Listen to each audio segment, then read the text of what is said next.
Guys, kalau korang tengah cari set BC yang premium, hari ni aku buat 3 set BC Shimano Metanium. Ini second hand, road second, mesin second, tapi premium guys. Condition dia macam baru, condition memang A. Dekat sini kita ada Metanium DC 71HG, itu yang pertama. Lepas tu kita ada Metanium HG dan Metanium biasa. Road, random lah. Kat sini kita ada Metanium DC, aku fitkan dengan Zodias. Harga dia 1900.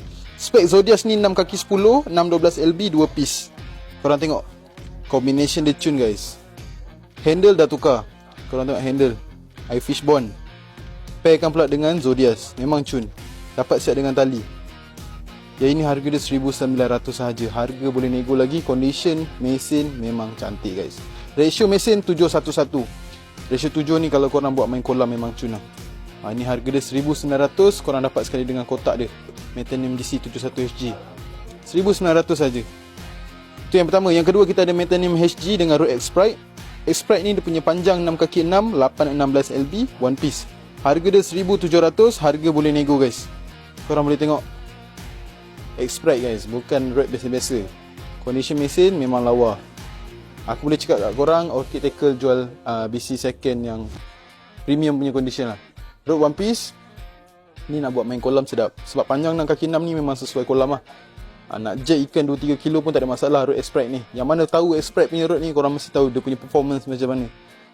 Dia datang kok kayu. Yang ini harga dia 1700 saja. Harga boleh nego lagi. Dapat sekali dengan kotak. Ratio HG. Mesin ratio 711. Okay, itu yang kedua. Yang ketiga guys, kita ada Metanium. Aku pairkan pula dengan Daiwa Kotetsu. Kotetsu ni dia punya panjang 6 kaki 3, 820 LB, 2 piece butt joint. Harga dia RM1,560. Korang tengok guys, condition mesin. Sedap guys. Memang baik. Road butt joint, sambung sini. Panjang 6 kaki 3, 820. Ini pun sedap juga nak buat, nak jack ikan.